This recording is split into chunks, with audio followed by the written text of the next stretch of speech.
কারো বিরুদ্ধে তোলাবাজির অভিযোগ, কারো বিরুদ্ধে চাকরি বিক্রির।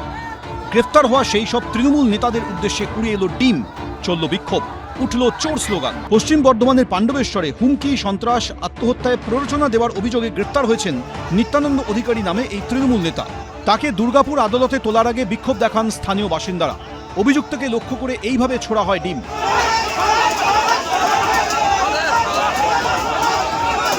ওর জন্য একটা মেয়ে মারা গেছে, তোলাবাজি ছিল, অনেক জায়গায় ওর দুর্নীতি আছে, বিজেপি কর্মীদেরকে মারধর করেছে, ধমকি দিয়েছে, 21 ঘর ভাঙাভাঙি করেছে। হুগলির আরামবাগে চাকরি বিক্রির অভিযোগ উঠেছে পঞ্চায়েত সমিতির প্রাক্তন সভাপতি তৃণমূল নেতা গুণধর খাঁড়ার বিরুদ্ধে। শুক্রবার তার বাড়ির সামনে বিক্ষোভ দেখান স্থানীয়রা, ওঠে চোর স্লোগান।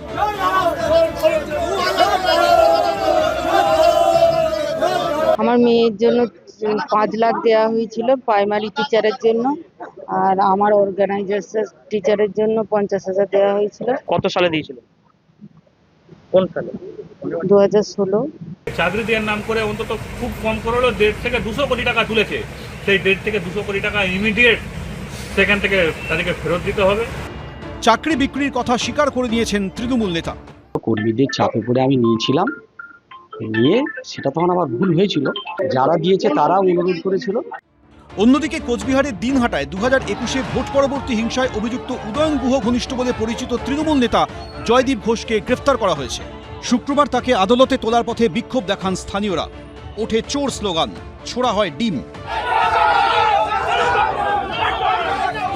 বিজেপি কর্মীদের বাড়ি ভাঙা, সাধারণ মানুষের মানি লন্ডারিং, প্রচুর দুর্নীতির সাথে যুক্ত, এবং মানুষকে দিনের দিন রাস্তায় ফেলে মারায়, তাদেরকে ধমকি দিয়ে টাকা ওঠানো, বন্দুক দেখিয়ে জমি দখল করা, সব এসব কাজের সাথে যুক্ত। 2021-এর নির্বাচনের পরে, বিধানসভা নির্বাচন পরে বিভিন্ন জায়গায় তোলাবাজি থেকে শুরু করে, লুট থেকে শুরু করে, মানুষকে মারধর থেকে শুরু করে বিভিন্ন অভিযোগ তার বিরুদ্ধে রয়েছে।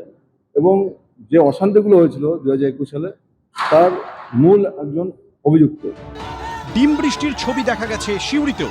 গ্রেফতার হওয়া তৃণমূল নেতাকে আদালতে তোলার সময় ছোড়া হয় ডিম। মনোজ বন্দ্যোপাধ্যায়, বাপন সাত্রা, শুভেন্দু ভট্টাচার্য, এবিপি আনন্দ। ভোটে ভরাডুবি কার্যত সর্বহারা মমতা বন্দ্যোপাধ্যায়। তৃণমূলের একটা বড় অংশের নিশানায় অভিষেক বন্দ্যোপাধ্যায়। এই প্রেক্ষাপটে শুক্রবার মুখ্যমন্ত্রীর প্রশাসনিক বৈঠকে যোগ দিলেন তৃণমূলের বহু জনপ্রতিনিধি। তো এটাই তো চাই আমাদের। মনে হচ্ছে না যে আমরা বিরোধী, মনে হচ্ছে যে আমরাও বিজেপির একটা অঙ্গ হিসাবে, মানে বিজেপির বিধায়ক হিসাবে মনে হচ্ছে। কিন্তু যে নিয়মটা শিবন্দা দেখলাম আর কি, তো সত্যি সত্যি উনি বাংলার চেহারাই চেঞ্জ করে দেবেন। আজকের বৈঠক খুব ভালো হয়েছে। কে কোন দলের এটা কিন্তু দেখা হয়নি, এটা নিঃসন্দেহে খুব ভালো দিক, ভালো দৃষ্টান্ত।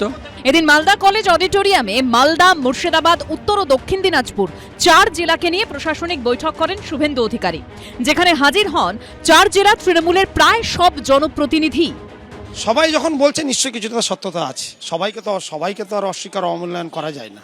আপনার রাজনৈতিক ভবিষ্যৎ কি, কার সঙ্গে থাকছেন? এখনই বলবো না, পথ সময় সিদ্ধান্ত নেবে, সময় সব দিকে। তৃণমূলে আছেন?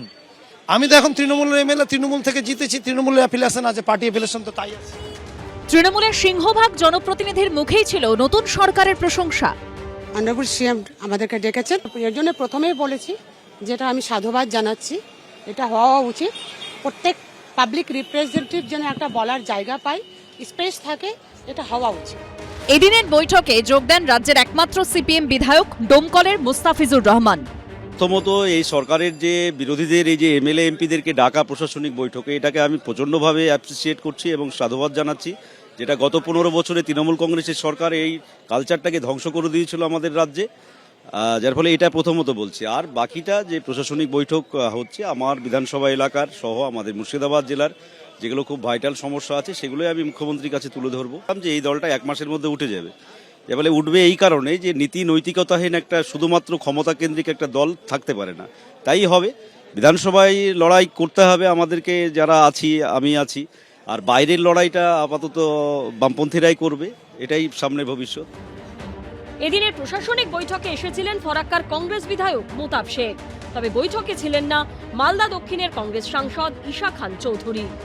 অর্ণব মুখোপাধ্যায় ও অভিজিৎ চৌধুরীর রিপোর্ট, এবিপি আনন্দ।